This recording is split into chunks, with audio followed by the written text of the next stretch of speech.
News first prime time sunrise. அனைவருக்கும் இனிய காலை வணக்கம். நீங்கள் இணைந்து கொள்வது இலங்கையின் முதற்தர செய்தி வழங்குனர் நியூஸ் ஃபர்ஸ்டின் காலை நேர பிரதான செய்தி அறிக்கையுடன். நியூஸ் ஃபர்ஸ்ட் பிரதான கலையகத்திலிருந்து உங்களை சந்திக்கும் நான் சண்முகநாதன் வினோதர்ஷன்.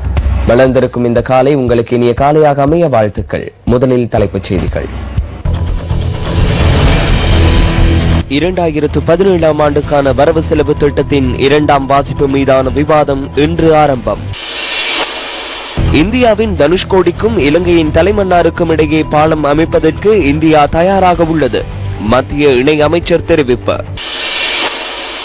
டொனால்ட் டிரம்புக்கும் பராக் ஒபாமாவுக்கும் இடையில் சந்திப்பு.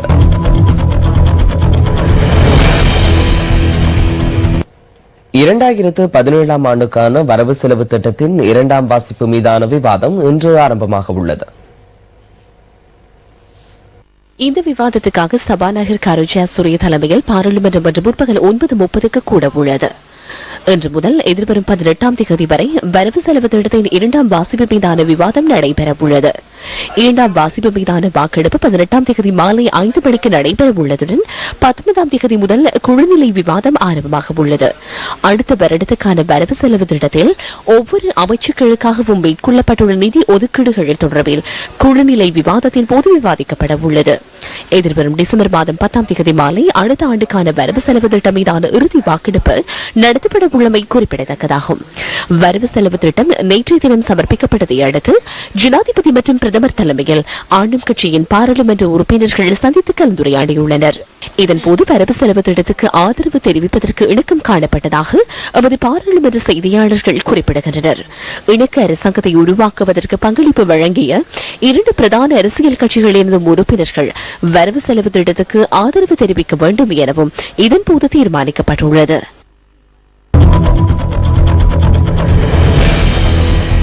இந்தியாவின் தனுஷ்கோடிக்கும் இலங்கையின் தலைமன்னாருக்கும் இடையே பாலம் அமைப்பதற்கு இந்தியா தயாராக இருப்பதாக மத்திய இணை அமைச்சர் பொன் ராதாகிருஷ்ணன் தெரிவிக்கின்றார். இலங்கை அரசாங்கம் சம்மதம் தெரிவித்தால் பாரதி கண்ட கனவு நிறைவேறும் என அவர் குறிப்பிட்டுள்ளார். ராமேஸ்வரத்தில் கடலரிப்பினால் பாதிக்கப்பட்ட வீதியொன்றை பார்வையிட சென்றிருந்த போதே அவர் இதனை கூறியதாக தி ஹிந்து செய்தி வெளியிட்டுள்ளது. புதுடெல்லியில் நடைபெற்ற மீனவர் பேச்சுவார்த்தையின் போது தமிழக இலங்கை மீனவர்களின் பிரச்சினை தொடர்பில் பேச்சுவார்த்தை மூலம் தீர்வு காண்பதற்கு இணக்கம் காணப்பட்டதாக மத்திய இணை அமைச்சர் பொன் ராதாகிருஷ்ணன் தெரிவித்துள்ளார். இதன் ஒரு கட்டமாக அடுத்த வருடம் ஜனவரி 2ஆம் தேதி இரு நாடுகளினதும் வெளிவிவகார அமைச்சர்கள் மட்டத்திலான கலந்துரையாடல் நடைபெறவுள்ளதாகவும் அவர் கூறியுள்ளார். இந்த கலந்துரையாடலின் போது இலங்கையில் தடுத்து வைக்கப்பட்டுள்ள 115 படகுகளை விடுவிப்பதற்கான நடவடிக்கை எடுக்கப்படும் என அவர் மேலும் குறிப்பிட்டுள்ளார்.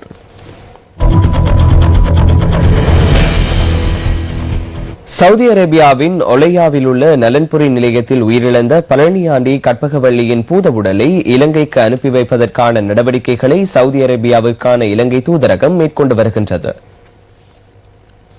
மஸ்கிலியா சாமிமலை பகுதியிலிருந்து தொழிலுக்காக கடந்த வருடம் அக்டோபர் மாதம் சவுதி அரேபியாவுக்கு சென்றிருந்த குறித்த பணிப்பெண் கடந்த 31ஆம் தேதி சந்தேகத்துக்கிடமான முறையில் உயிரிழந்ததாக தகவல்கள் வெளியாகின.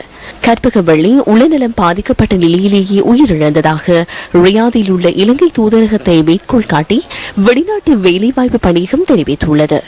அதனை உறுதிப்படுத்தும் மருத்துவ சான்றிதழ்களுடன் பொது உடல் இலங்கைக்கு கொண்டுவரப்பட உள்ளதாக பணியகத்தின் செயற்பாட்டு பணிப்பாளர் உப்புல் தேசப்பிரிய தெரிவித்துள்ளார். பணிப்பெண்ணின் மரணத்தில் சந்தேகம் நிலவுவதாக உறவினர்கள் கருதினால் அடுத்த கட்ட நடவடிக்கைகளை மேற்கொள்வதற்கு தயாராகவே இருப்பதாகவும் அவர் கூறியுள்ளார். சவுதி அரேபியாவின் சட்டத்துக்கு புறம்பாக சேவையில் ஈடுபட்டு பிரச்சினைகளை எதிர்நோக்கும் பணிப்பெண்களுக்காகவே ஆலியாவில் நலன்புரி நிலையம் அமைக்கப்பட்டுள்ளதாக இலங்கை தூதரகம் குறிப்பிட்டுள்ளது. இந்த நிலையில் ஆயிரக்கணக்கான பணிப்பெண்கள் தடுத்து வைக்கப்பட்டுள்ளதாக வெளியாகும் தகவல்களை மறுத்துள்ள தூதரகம் தற்போது 82 இலங்கை பணிப்பெண்கள் மாத்திரமே அங்கு தங்க வைக்கப்பட்டுள்ளதாகவும் அறிவித்துள்ளது.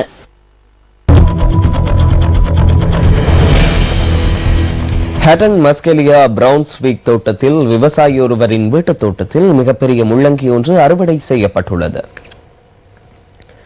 முள்ளங்கியானது சாதாரணமாக 200 கிராம் தொடக்கம் 500 கிராம் எடை கொண்டதாகவே காணப்படும். ஆனால் அறுவடை செய்யப்பட்ட முள்ளங்கி சுமார் 3 கிலோ மற்றும் 800 கிராம் நிறை கொண்டதாக காணப்பட்டதாக எமது செய்தியாளர் தெரிவித்தார். இந்த முள்ளங்கி அனைவரின் கவனத்தையும் ஈர்த்துள்ளதுடன் அனைவரையும் ஆச்சரியப்படுத்தியுள்ளது.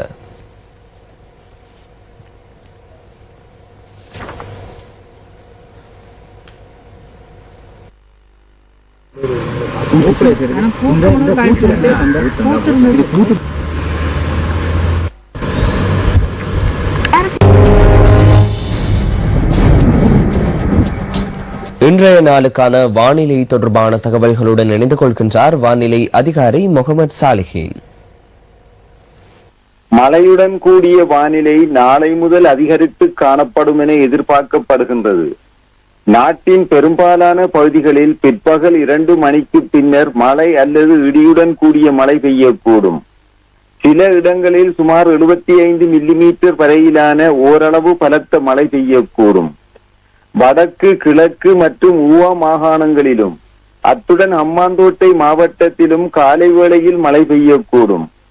மத்திய, சப்ரகமுவ, மேல் மற்றும் தென் மாகாணங்களின் சில இடங்களில் காலை வேளையில் பனிமூட்டம் காணப்படும்.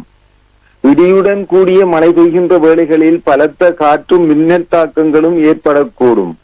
இவ்வாறான சந்தர்ப்பங்களில் பொதுமக்கள் அவதானத்துடன் செயற்பட்டு இழப்புகளை அல்லது சேதங்களை தவிர்த்துக் கொள்ளுமாறு கேட்டுக் கொள்ளப்படுகின்றனர்.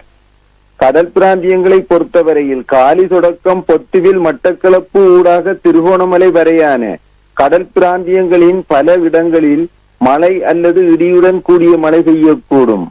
நாட்டை சூழவுள்ள ஏனைய கடல் பிராந்தியங்களில் மாலை வேளையில் மழை அல்லது இடியுடன் கூடிய மழை பெய்யக்கூடும். காற்று மணித்தியாலத்துக்கு 20 முதல் 30 கிலோமீட்டர் வேகத்தில் வடகிழக்கு திசையினூடாக அல்லது மாறுபட்ட திசைகளினூடாக வீசக்கூடும். இத்துடன் நியூஸ் ஃபர்ஸ்டின் காலை நேர பிரதான செய்தி அறிக்கை நிறைவடைகின்றது. எமது அடுத்த மணித்தியால செய்தியை 10:25க்கு எதிர்பாருங்கள். வணக்கம். Hotline 0114-896-896 www.newsfirst.lk. Feedback at newsfirst.lk.